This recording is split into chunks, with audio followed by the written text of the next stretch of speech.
चलो इनिशिएट करते बेटा। लास्ट क्लास में हम लोग जो पढ़ रहे थे, उसमें हम लोग क्या पढ़ रहे थे बेटा? Bond length comparison.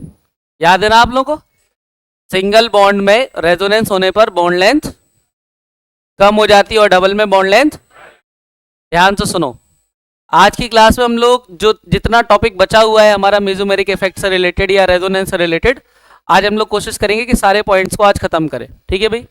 अभी तक की क्लास में आपने क्या जाना कि रेजोनेंस अपने पास एक ऐसा फिनोमेना था जिसमें हम लोग किसी पर्टिकुलर मॉलिक्यूल के कुछ स्ट्रक्चर, इमेजिनरी स्ट्रक्चर्स बना रहे थे ताकि उस मॉलिक्यूल की सारी प्रॉपर्टी एक्सप्लेन कर पाए। ठीक है भाई? वो सारे स्ट्रक्चर्स उस मॉलिक्यूल्स के रेजोनेटिंग स्ट्रक्चर थे और साथ में बेटा अपने पास इस फिनोमेना का नाम था रेजोनेंस। ठीक है भाई? रेजोनेंस के लिए कुछ कंडीशन हम लोगों ने अप्लाई कर रखी थी कि जिसके बेसिस पर रेजोनेटिंग स्ट्रक्चर्स बना रहे थे। कौन कौन सी कंडीशंस थी? पाई सिंगल वैकेंट, पाई सिंगल लोन पेयर, पाई सिंगल फ्री रेडिकल, पी पाई डी पाई, पाई सिंगल पाई। ये हम लोगों ने सीखा था।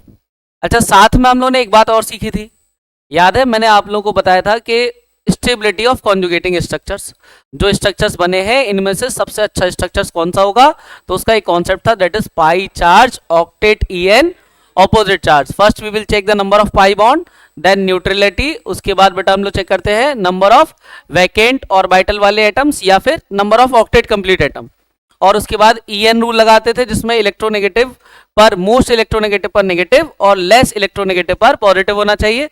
लास्ट पॉइंट क्या था? डिस्टेंस। और अगर इन सबसे डिसाइड नहीं होता तो नंबर ऑफ बेंजीन रिंग, और बेंजीन रिंग से भी डिसाइड नहीं होगा तो स्टेबिलिटी ऑफ इंटरमीडिएट के जो रूल आगे चल के पढ़ने वाले हैं वो अप्लाई करना स्टार्ट करेंगे।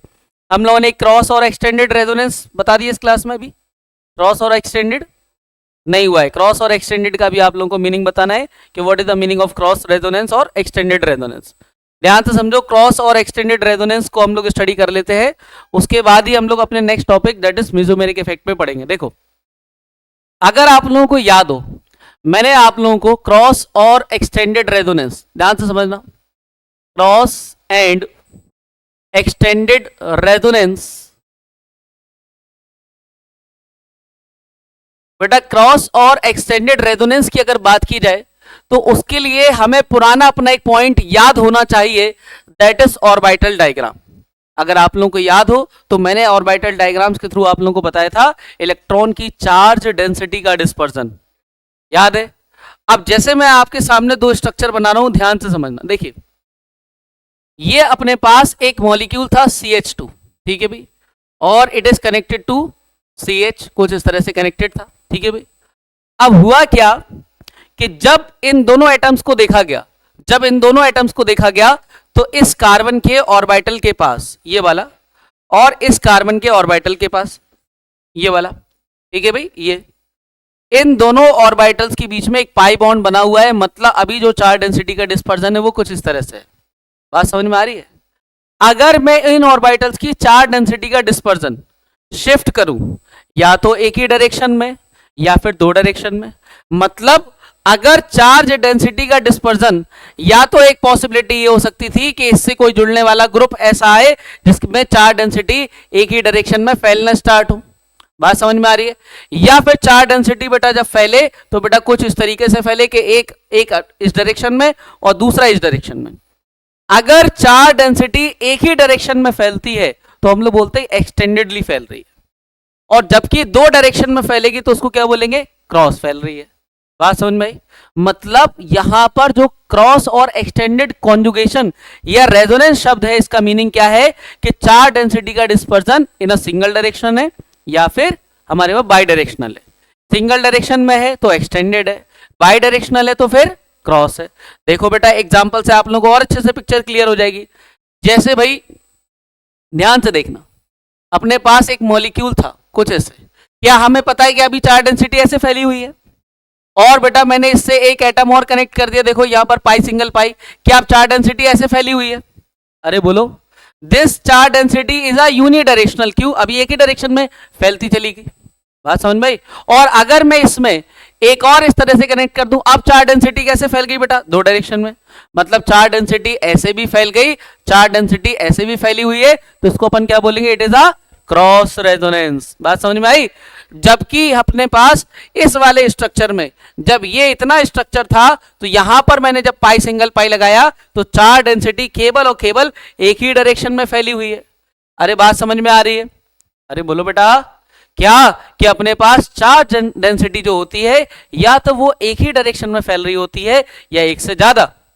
जब बेटा एक ही डायरेक्शन में फैलेगी तब अपन उसको बोलेंगे एक्सटेंडेडली फैल रही है, और जब अपने पास एक से ज्यादा डायरेक्शन आ जाएगी तो उसको अपन क्या बोलेंगे बेटा? क्रॉस फैल रही है। अरे समझ रहे हो? मैंने जब आप लोगों को स्टेबिलिटी ऑफ कॉन्जुगेटिंग स्ट्रक्चर बताया था तो मैंने कहा था कि एक्सटेंडेड और क्रॉस का कोई कॉन्सेप्ट वहां नहीं लगाते हैं, इसलिए उस टॉपिक को पढ़ाने के बाद ये टॉपिक उठाया। बात समझ रहे हो कि क्रॉस और एक्सटेंडेड का पॉइंट पाई चार्ज ऑक्टेट EN में कभी नहीं लगाएंगे। समझ रहे हो? जैसे देखो, पहले तो अपन ये बात कर ले, देखिए कि भाई एक्सटेंडेड रेजोनेंस क्या रहा। What is the meaning of extended resonance? बोलो बेटा। एक्सटेंडेड रेजोनेंस का मतलब क्या हुआ? जब चार्ज डेंसिटी डिस्पर्जन क्या हो बेटा हमारे पास? बोलो। डिस्पर्जन ऑफ चार्ज डेंसिटी, हाँ भाई, unidirectional dispersion of charge density is unidirectional. Unidirectional, ठीक है भाई।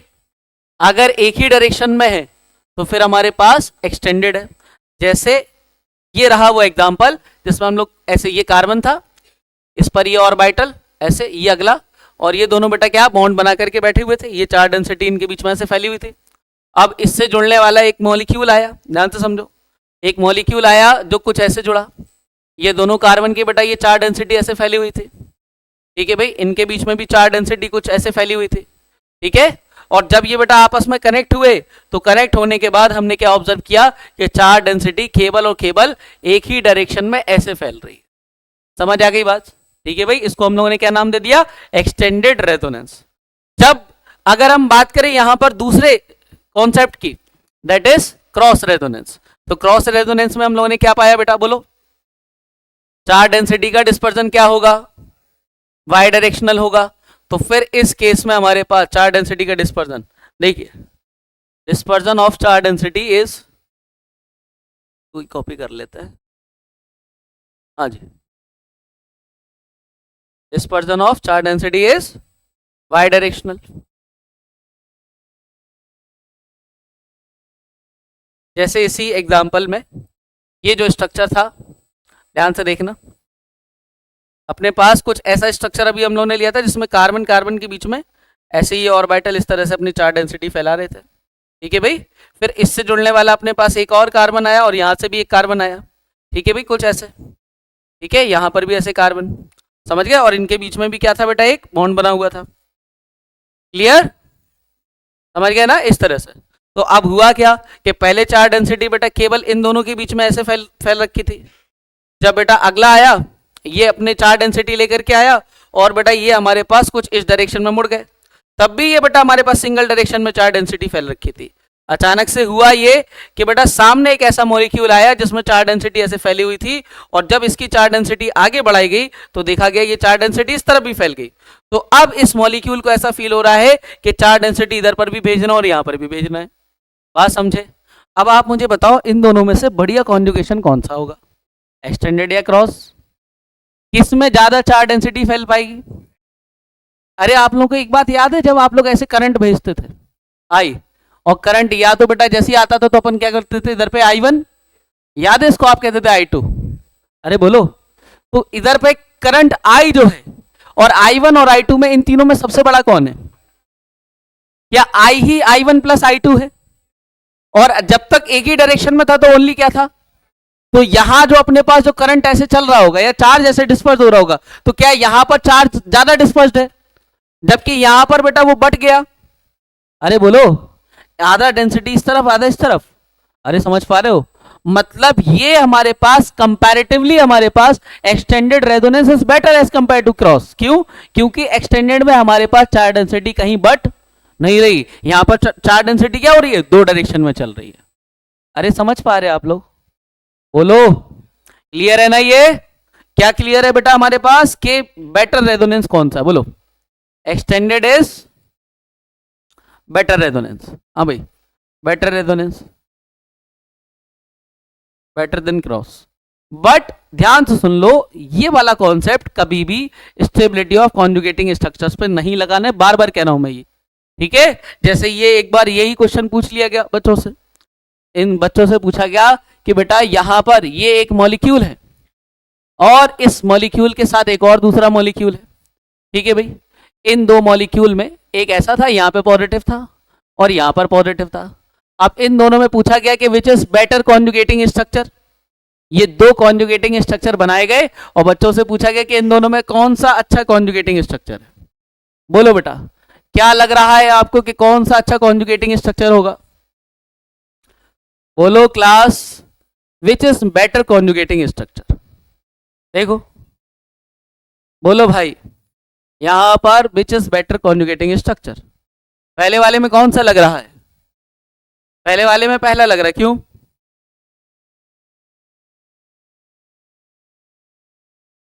हाँ, अभी इतनी देर से एक ही पंचायत कही जा रही थी क्या, कि जब भी कॉन्जुगेटिंग स्ट्रक्चर्स की स्टेबिलिटी आएगी तो वहां पर एक्सटेंडेड और क्रॉस लगाते। तो क्या हम लोग यहाँ पर एक्सटेंडेड क्रॉस से आंसर देने वाले हैं? नहीं, ध्यान से सुन लो, अगर आप इस लॉजिक को लगाओगे तो इन दोनों के आंसर तो सिमिलर आएंगे फिर। अरे बोलो, क्या दोनों में पाई बॉन्ड, ऊपर वाले स्ट्रक्चर में पाई बॉन्ड्स की क्वांटिटी सेम है? क्या दोनों के पास चार्ज पॉजिटिव है?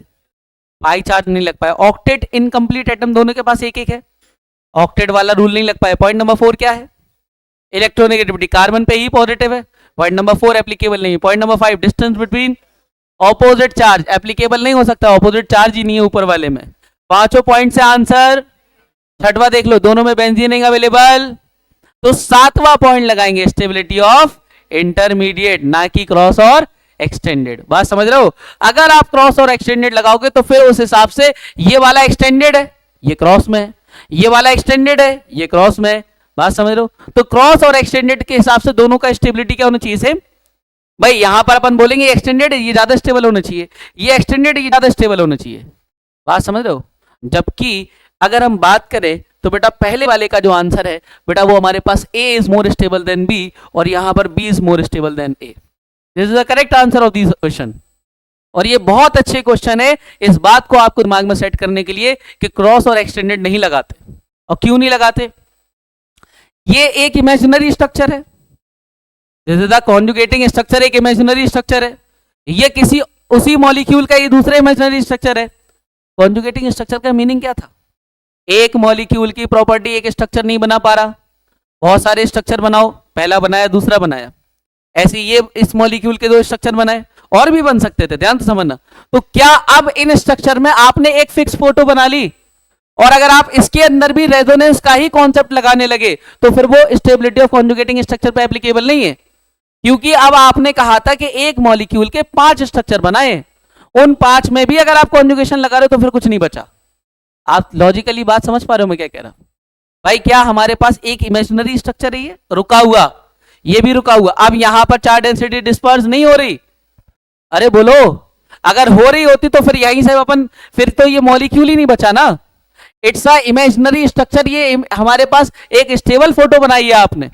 आपने कहा है कि भाई यहां पर नेगेटिव अटैक कर सकता है या यहां पर अटैक कर सकता है, ये इसका मीनिंग अलग हो गया, इसका मीनिंग अलग हो गया।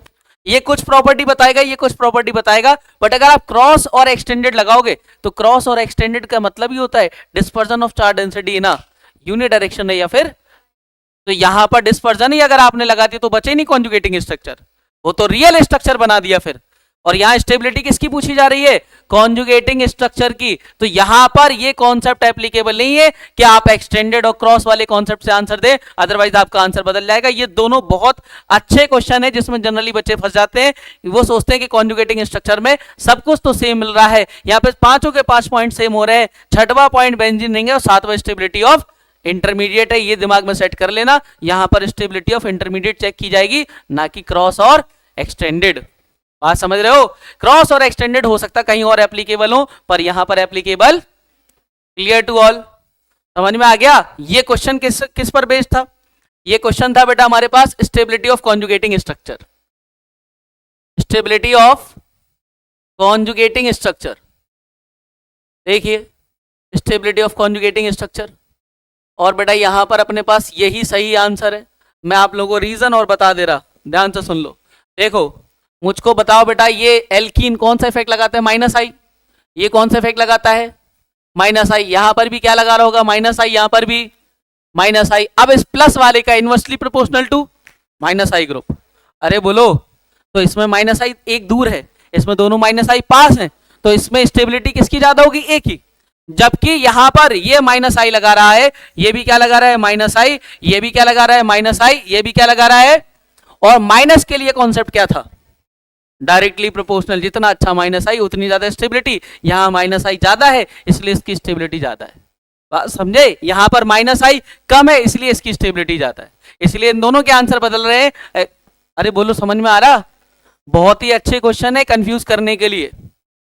Clear to all? कंसेप्चुअली बात दिमाग में सेट हो गई कि स्टेबिलिटी ऑफ कॉन्जुगेटिंग स्ट्रक्चर में कभी भी क्रॉस और एक्सटेंडेड लगाना, ये बात दिमाग में सेट कर लो। इसलिए जब मैं आप लोगों को स्टेबिलिटी ऑफ कॉन्जुगेटिंग स्ट्रक्चर पढ़ा रहा था, मैंने वहां पर इस तरह का कोई भी टर्मिनोलॉजी आप लोगों को नहीं पढ़ाई कि एक्सटेंडेड रेजोनेंस हो सकता है, क्रॉस हो सकता है। नहीं तो आपके दिमाग में यही सब आंसर चलने लगते। जैसे ही मैंने ये क्वेश्चन दिया तुरंत आपने एक्सटेंडेड क्रॉस से आंसर दे दिया। अरे बोलो, समझ में आ रहा? भाई देखो क्या है कि ऑर्गेनिक के अंदर अगर आपने कंसेप्चुअल पॉइंट्स को समझ लिया, जैसे जीओसी के अंदर आप ऑब्जर्व करना, मैं जितनी भी चीजें आपसे बोल रहा हूं मैं आपको बता रहा हूं, first apply this point, second apply this point. अगर आप इन पॉइंट्स को अच्छे से होल्ड कर लो, एरोमेटिसिटी के लिए क्या था? रिंग चेक करो, हाइब्रिडेशन चेक करो, साइक्लिक कॉन्जुगेशन चेक करो, उसके बाद पाई इलेक्ट्रॉन्स दिखाओ। अगर आपने ये बात दिमाग में सेट कर ली है कि सर ने इस टाइप के क्वेश्चन में जब भी हमसे ये क्वेश्चन पूछा जाएगा तो मुझे ये पॉइंट्स लगाना है। अब पॉइंट्स के क्वेश्चन तो हजारों हो सकते हैं ना भाई, क्वेश्चन प्रैक्टिस से तो आप ये पॉइंट्स को याद कर लोगे कि भाई ये वाले पॉइंट लगाना है। पर अगर आपने पॉइंट्स को बहुत मजबूती से होल्ड कर लिया तो फिर जीओसी में आपको कोई नहीं हिला पाएगा। अरे बात समझ रहे हैं आप लोग? तो हर एक टाइप के टॉपिक में आप ऑब्जर्व करिए पॉइंट क्या बात की जा रही है। समझ में आ रहा है? जैसे बॉन्ड लेंथ कंपैरिजन में मैंने कल आप लोगों को एक बात सिखाई। क्या सिखाया था? सिंगल बॉन्ड में रेजोनेंस होने पे बॉन्ड लेंथ कम हो जाएगी, डबल बॉन्ड में बढ़ जाएगी। ये बात अगर आपने दिमाग में सेट कर ली, सारे क्वेश्चन बना लोगे आप। अरे समझ रहे हो? अब देखो, जैसे हमने सीखा क्रॉस और एक्सटेंडेड रेजोनेंस, देखिए अब हम लोग अपने टॉपिक के एंड की तरफ बढ़ते हैं, दैट इज मेसोमेरिक इफेक्ट। यहां पर the most important part regarding journal organic chemistry, that is mesomeric effect. ध्यान से समझना, what is the meaning of mesomeric effect, क्या होता है। और मैं मेसोमेरिक इफेक्ट को रेजोनेटिंग इफेक्ट कहने से बचने की कोशिश कर रहा हूं। मैं इसको एम इफेक्ट के नाम से बोलूंगा, मैं इसको आर इफेक्ट नहीं बोल रहा हूं, मैं बोल रहा हूं बेटा एम इफेक्ट। मैं रेजोनेटिंग वर्ड इसके लिए यूज करना नहीं चाह रहा। ध्यान से समझो क्यों? क्योंकि भैया ये हमारे पास एक स्पेशल कैटेगरी है रेजोनेंस के अंदर ही। ध्यान से समझिएगा। देखिए देखिए, अपने पास एक मॉलिक्यूल था कार्बन का, जो कि किसी दूसरे कार्बन से जुड़ा हुआ था। ठीक है भाई, इस मॉलिक्यूल में, और इसमें हुआ क्या कि ये हमारे पास एक पाई बॉन्ड बना रहा था। आप जानते हो पाई बॉन्ड बनाने के लिए क्या करना पड़ेगा? अपने पैरेलल ऑर्बिटल्स को इस तरीके से इलेक्ट्रॉन की चार्ज डेंसिटी डिस्पर्स करना पड़ेगी। अरे बोलो, यही होगा? अब ध्यान से समझो, यहां पर कोई एक एटम या फिर ग्रुप ऑफ एटम आया और बेटा ये इसी प्लेन में अपना एक पैरेलल ऑर्बिटल लेके आया। अब इसमें क्या क्या पॉसिबिलिटी हो सकती थी? इसकी हमारे पास 3 पॉसिबिलिटी हो सकती थी। क्या? या तो ये बिल्कुल खाली चले आते, ये मेरे पास एक भी इलेक्ट्रॉन नहीं है, या ये पूरे भर के चले आते, मेरे पास दोनों इलेक्ट्रॉन है, या फिर कैसे आते? एक इलेक्ट्रॉन लेके। अरे बोलो, जब कोई एटम और ग्रुप अगर इसके प्लेन में ही अपना ऑर्बिटल लेके आए तो 3 टाइप की तो पॉसिबिलिटी हो सकती है। भाई क्या क्या पॉसिबिलिटी हो सकती है बोलो? एक पॉसिबिलिटी ये हो सकती थी कि यहां पर जो हमारे पास आप लोगों को दिखाई दे रहा है, ध्यान से देखिए, ये जो ऑर्बिटल मुझे नजर आ रहा है, ये ऑर्बिटल या तो ऐसा हो सकता था कि ये भरा हुआ हो, या ये कैसा हो सकता था बेटा? ये खाली हो। देखो, या तो ये भरा हुआ हो सकता था, या फिर ये कैसा हो सकता था? ये खाली, मतलब एक भी इलेक्ट्रॉन नहीं है, वैकेंट है। या फिर कैसा हो सकता था? फ्री रेडिकल की तरह। अरे बात समझ में आ रही है? तो ध्यान से सुनना, अगर हम बात करें हमारे मेसोमेरिक इफेक्ट की, तो मेसोमेरिक इफेक्ट कब लगता है? जब किसी कार्बन के हमारे पास कुछ इस तरह का एक मॉलिक्यूल है जिसमें कार्बन कार्बन के बीच में एक डबल बॉन्ड है। डबल बॉन्ड कैसे बना? बाय शेयरिंग एक एक इलेक्ट्रॉन पी ऑर्बिटल, और उसके सामने कोई एक एटम या फिर ग्रुप आया और कंडीशन नंबर 1 और 2 लेके आया, या तो भरा हुआ है या फिर, अच्छा अगर भरा हुआ होगा तो इलेक्ट्रॉन कैसे भेजेगा? इस तरफ। अरे बोलो, खाली होगा तो इलेक्ट्रॉन्स को अपनी तरफ मांगेगा। कैसे, समझना। टोटल नंबर ऑफ ऑर्बिटल कितने हो रहे, 3। इनिशियली जब ये था ही नहीं, ध्यान से देखो, जब ये पार्ट था ही नहीं, इसको हटा देते हैं, ये पार्ट नहीं था। अभी कितने ऑर्बिटल्स के पास कितने इलेक्ट्रॉन है, 2 ऑर्बिटल्स के पास कितने इलेक्ट्रॉन है?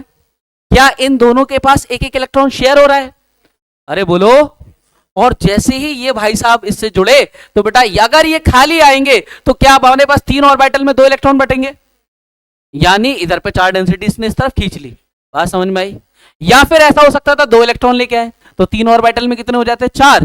पहले एक को एक की फीलिंग हो रही थी, इस एक को एक के इलेक्ट्रॉन की ही फीलिंग हो रही थी। फिर टोटल क्या हुआ, जैसे ये खाली आए तो बेटा हमारे पास 3 ऑर्बिटल में 2 इलेक्ट्रॉन बटे तो एक से कम इलेक्ट्रॉन की चार्ज डेंसिटी फील हुई। और जैसे ये भर करके आए तो 3 ऑर्बिटल में 4 इलेक्ट्रॉन हुए तो एक से ज्यादा इलेक्ट्रॉन की चार्ज डेंसिटी फील हुई। अरे बात समझे? तो मेसोमेरिक इफेक्ट शब्द का मतलब क्या है कि जब किसी हमारे पास कार्बन कार्बन इस तरीके से कनेक्टेड है, parallel P Y orbital available है, तो कोई एक ऐसा एटम या फिर ग्रुप ऑफ एटम क्या लेके आ जाए बेटा, या तो भरा हुआ वैकेंट ऑर्बिटल या फिर खाली वैकेंट ऑर्बिटल, उस समय या तो ये इसकी चार्ज डेंसिटी को बढ़ाएगा या फिर, अच्छा ये वाले केस में क्या होने वाला है, कोई फर्क पड़ने वाला, इसीलिए हम लोग इसको अप्लाई नहीं करेंगे। बात समझे? अरे बोलो क्या, देखिए अगर ये बेटा हमारे पास ये क्या करेगा, चार्ज डेंसिटी को, ये चार्ज डेंसिटी को क्या करेगा, इंक्रीज कर देगा, क्योंकि ये दोनों 2 इलेक्ट्रॉन लेके आया। ये बेचारा खाली था, ये क्या करेगा, चार्ज डेंसिटी को डिक्रीज कर देगा, ये चार्ज डेंसिटी को कम कर देगा कुछ ना कुछ, यहां पर चार्ज डेंसिटी डिक्रीज हो जाएगी। ठीक है भाई, इलेक्ट्रॉन की चार्ज डेंसिटी इज डिक्रीज्ड। बात क्लियर?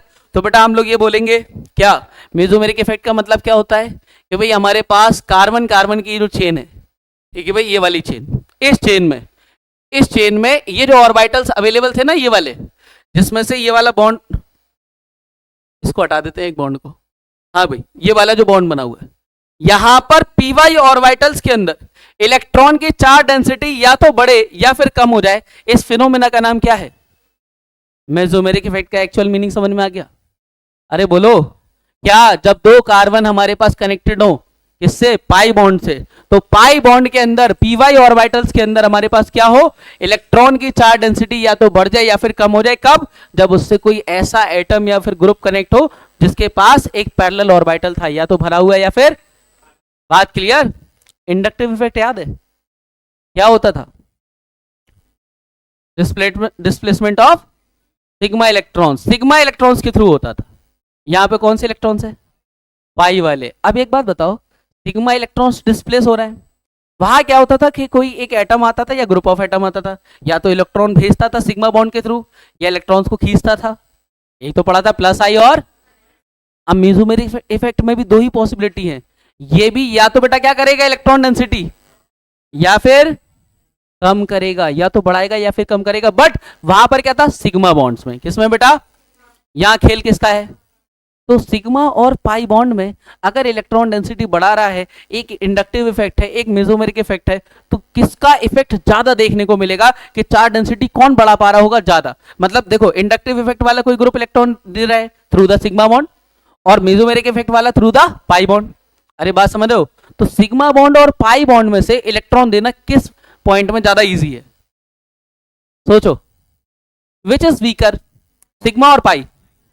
पाई बॉन्ड क्या है, हम जानते हैं कि पाई बॉन्ड टूट जाता है। अरे बोलो भाई, उसमें रोटेशन पॉसिबल? अरे बोलो, आपने देखा है ना डबल बॉन्ड में अगर रोटेशन करोगे तो बॉन्ड टूट जाएगा, सिंगल बॉन्ड में रोटेशन पॉसिबल है। अरे बोलो, सिग्मा बॉन्ड में रोटेशन पॉसिबल है जबकि पाई बॉन्ड में रोटेशन पॉसिबल, क्योंकि पाई बॉन्ड वीक नेचर का है, आप रोटेशन करने की कोशिश करोगे तो टूट जाएगा, जबकि सिग्मा बॉन्ड को रोटेट कर सकते थे। समझ पा रहे हो?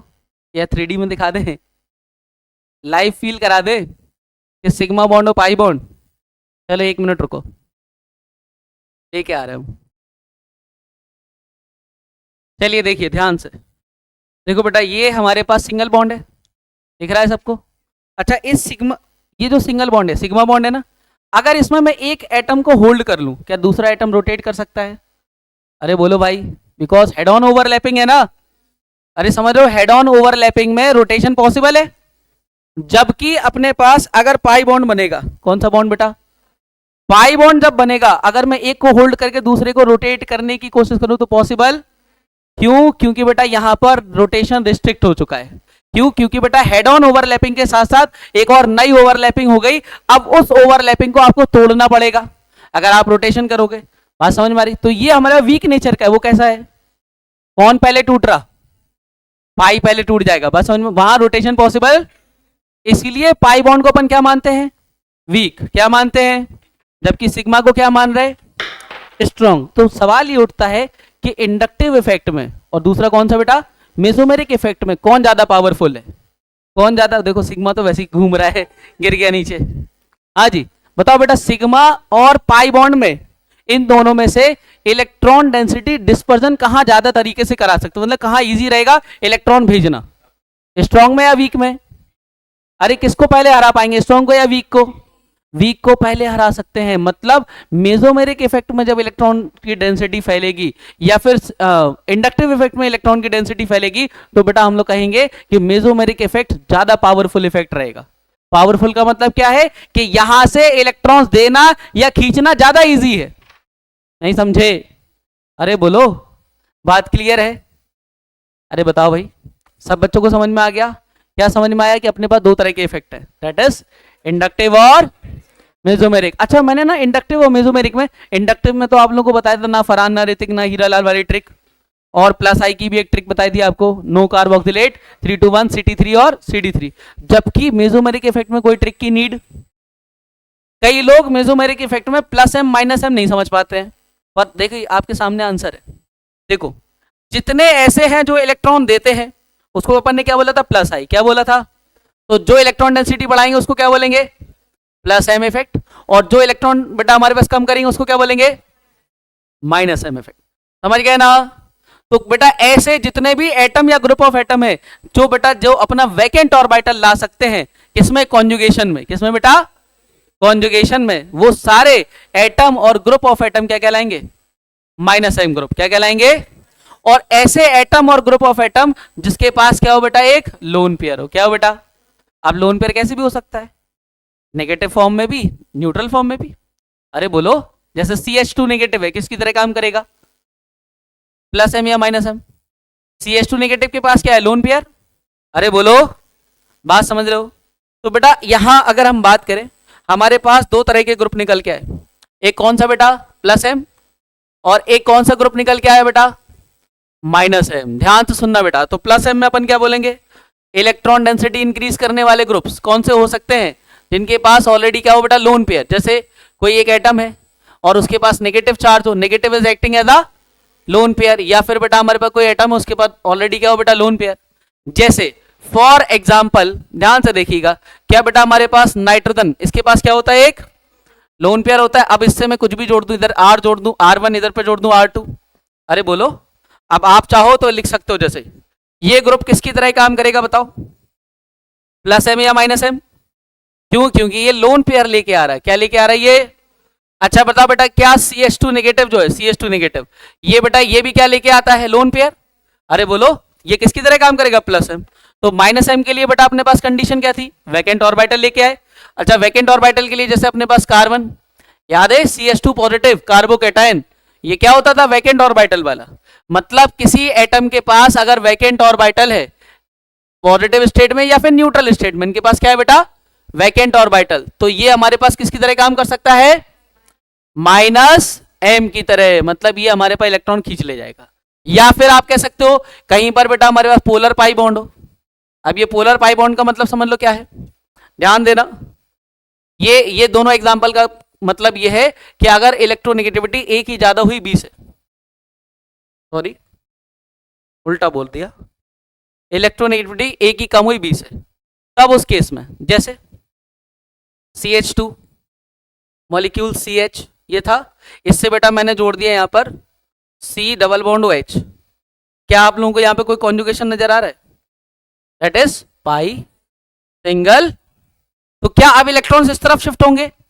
अरे बोलो, और अगर इस डायरेक्शन में इसने इलेक्ट्रॉन्स खींच लिए तो कौन से ग्रुप की तरह काम किया? मतलब जितने भी, जैसे मैं आपसे पूछूं क्या C डबल बॉन्ड हो, ये कोई भी ग्रुप है, H भी हो सकता, इधर कोई R लगा सकता हो, ये सारे किसकी तरह काम करेंगे? या बेटा मैं यहाँ पे जैसे NO2 लिखूं तो ये NO2 किसकी तरह काम करेगा बोलो, माइनस M की तरह। क्यों? क्योंकि पाई सिंगल पाई होगा, ऑक्सीजन इलेक्ट्रॉन अपनी तरफ खींचेगा। अरे बात समझ में आई? क्लियर हो गया? तो हमारे पास मेसोमेरिक इफेक्ट क्या है, चार्ज डेंसिटी इंक्रीमेंट और डिक्रीमेंट। अरे बोलो भाई, चार्ज डेंसिटी इंक्रीमेंट और डिक्रीमेंट थ्रू कौन से बॉन्ड्स,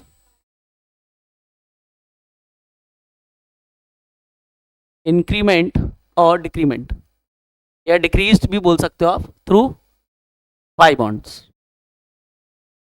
ये बिल्कुल एक सही कॉन्सेप्ट है कि भाई जो आपके दिमाग में सेट हो सकता है कि what is the meaning of mesomeric effect. Clear? एक बस लास्ट बात और समझ लो। देखो बेटा ध्यान से, अपने पास एक एग्जांपल है बड़ा ही इंपॉर्टेंट, बेंजीन रिंग। ये रहा बेंजीन रिंग, ठीक है भाई। और इस बेंजीन रिंग पर सपोज मैंने कोई प्लस M ग्रुप लगाया। कौन सा ग्रुप लगाया बेटा? अच्छा, प्लस M ग्रुप का काम क्या होता है? इलेक्ट्रॉन डेंसिटी बढ़ाना या फिर कम करना। ये इलेक्ट्रॉन डेंसिटी बढ़ाएगा बेंजीन रिंग के अंदर। आप समझना, प्लस M ग्रुप जैसे फॉर एग्जाम्पल अपने पास एक ऐसा बेंजीन रिंग था और इसके ऊपर बेटा मैंने जोड़ दिया OH। क्या जोड़ दिया बेटा? ये अपना लोन पेयर लेके आया। अरे बोलो। अच्छा, जैसे ये लोन पेयर लेके आया तो क्या हुआ बेटा, ये अपना ऐसा ऑर्बिटल लेके आया जिसके पास क्या था, लोन पेयर। तो ये कहेगा एक काम करो, इलेक्ट्रॉन यहां से अंदर शिफ्ट करो, पाई सिंगल लोन पेयर वाला कॉन्सेप्ट लगाओ और इसका कुछ एक कॉन्जुगेटिंग स्ट्रक्चर बनाओ। क्या इसका हम लोग एक कॉन्जुगेटिंग स्ट्रक्चर बना लेंगे? अरे बोलो भाई, इसका कॉन्जुगेटिंग स्ट्रक्चर क्या बनेगा? ऑक्सीजन से इलेक्ट्रॉन गए, इस पे कौन सा चार्ज, पॉजिटिव। अब एक ही लोन पेयर बचा और इधर पे कौन सा बेटा, यहाँ पे कौन सा चार्ज और इधर पे कौन सा बॉन्ड, डबल बॉन्ड। बाकी ये रहा। फर्दर आगे बढ़ो, क्या इसमें पाई सिंगल लोन पेयर करके बेटा यहां से इलेक्ट्रॉन शिफ्ट करके यहां से यहां लाया जा सकता है? बताओ क्या स्ट्रक्चर बनेगा इसका, देखो ध्यान से और बोलो। क्या यहां पर ये डबल बॉन्ड यहाँ H और इस पे पॉजिटिव चार्ज है, यहां पर बेटा बॉन्ड आ जाएगा, इधर क्या आ जाएगा, नेगेटिव। अरे बोलो, आगे बढ़ते हैं, इसका एक और स्ट्रक्चर बनाते हैं। अगला स्ट्रक्चर बोलो बेटा, यहां पर क्या था, डबल बॉन्ड O, यहां पर H, यहां पर पॉजिटिव, यहां डबल बॉन्ड। देख लो, अगर मैं इस नेगेटिव को यहां से यहां शिफ्ट करके यहां से यहां शिफ्ट कर दूं, इस पे कौन सा चार्ज आ जाएगा, नेगेटिव। यहां पे क्या आ जाएगा, डबल बॉन्ड। लास्ट कंडीशन, यहां से इलेक्ट्रॉन इधर और यहां से इधर, तो फाइनली एक लास्ट स्ट्रक्चर बनेगा, ये रहा, ये रहा। ऑक्सीजन पे क्या, H, इधर डबल बॉन्ड, यहां ये। क्लियर? बन गया? यही तो स्ट्रक्चर बनाते थे पाई सिंगल लोन पेयर। अब पाई सिंगल लोन पेयर जब बनाया तो आप ऑब्जर्व करिए पूरा एक इंपॉर्टेंट पॉइंट, क्या इस बेंजीन रिंग पर जो भी प्लस M ग्रुप था, जो भी कनेक्टेड था इस बेंजीन रिंग पर, क्या बेटा इसमें ये इसके ऑर्थो पोजीशन होंगे? अरे बोलो, अगले पोजीशन क्या होंगे, मेटा, और लास्ट पोजीशन क्या होती है, पैरा। जहां से ग्रुप कनेक्ट होता पहले दो ऑर्थो, अगले दो मेटा, लास्ट वाला। तो बेटा आप सारे स्ट्रक्चर्स को ऑब्जर्व करो। पहले स्ट्रक्चर में देखो नेगेटिव कहां है, कहीं नहीं। दूसरे में कहां पर है, ऑर्थो, कहां पर नेगेटिव है, ऑर्थो पोजीशन पे एक नेगेटिव आया। अगले में देखो कहां पे आया, पैरा पर आया। अगले में देखो कहां पर आया, ऑर्थो पर। मतलब प्लस M जब ग्रुप आता है बेंजीन रिंग से कनेक्ट होके, तो बेटा वो इलेक्ट्रॉन डेंसिटी केवल और केवल कहां बढ़ाएगा, ऑर्थो, और ये मेटा पे एप्लीकेबल। तो बेटा हमें एक बात, इंपॉर्टेंट बात याद रखना है। क्या? देखो बेटा, क्या बात याद रखना है, ये बात याद रखना है कि देने वाला देता है, कौन, देने वाला देता है। तो कहां देता है, ऑर्थो पैरा पर। कहां देता है, ऑर्थो पैरा पर देता है। दिमाग में बात सेट रहेगी? अरे बोलो भाई, देने वाला कहां दे रहा है, ऑर्थो और पैरा पर। तो लेने वाला कहां से लेगा, ऑर्थो और पैरा से, मतलब बेंजीन रिंग पर। अरे सुनो ध्यान से, ध्यान से सुनो और समझो।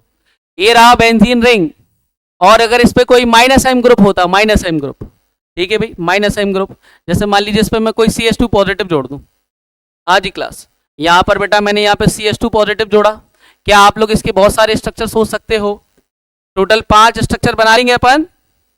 अरे बोलो क्लास, क्या हम लोग इसके 5 स्ट्रक्चर बना लेंगे? अब ये रहा तीसरा स्ट्रक्चर, चौथा और ये 5वां स्ट्रक्चर।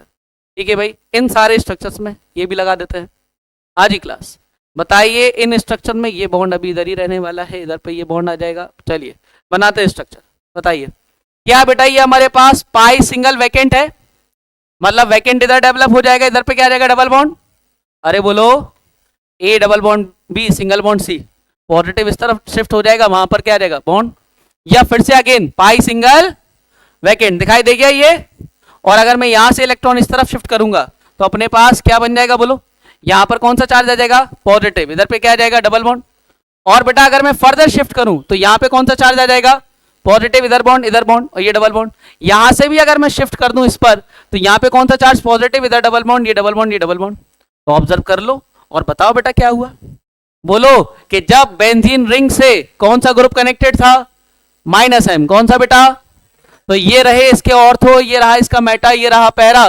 तो बताइए बेटा इस केस में हमारे पास इलेक्ट्रॉन डेंसिटी कहां कहां पर कम हुई, एक तो ऑर्थो पे क्या आया पॉजिटिव, और कहां पे आया बेटा, तो जस्ट उल्टा स्टेटमेंट, क्या बोलो जल्दी, अरे बोलो बेटा, लेने वाला लेता है तो हाँ कहां से ऑर्थो, और हाँ तो ऑर्थो पैरा से लेता है, ऑर्थो पैरा से लेता है। क्लियर है बात, अरे बस ये पॉइंट आप लोगों को पता है, इस लाइन से आपके दिमाग में बात सेट रहेगी कि ऑर्थो पैरा पोजीशन से या तो पॉजिटिव आएगा या फिर नेगेटिव, मेटा का कोई रोल। इसलिए तो जब भी आप रिएक्शन कर रहे हो कि बेंजीन रिंग से कोई भी ग्रुप जुड़ेगा, चाहे बेटा वो हमारे पास +m जोड़े चाहे फिर वो -m, आप रिएक्शन करा रहे होगे कहां ऑर्थो और पैरा का सोच के।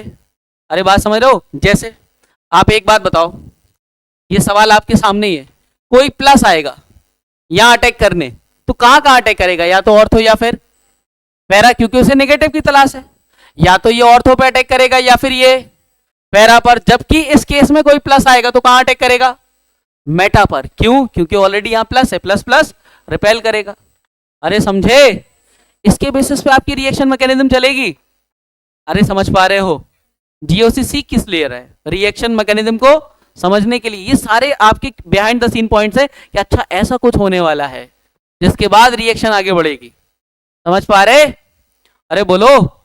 तो भाई ये था हमारे पास कौन सा effect, mesomeric effect. Next class में हम लोग कुछ पॉइंट्स पढ़ेंगे मेसोमेरिक इफेक्ट से लेकर के, और एक और टॉपिक सीखेंगे हम लोग डांसिंग रेजोनेंस। ठीक है, तो मिलते हैं फिर अपन नेक्स्ट क्लास में।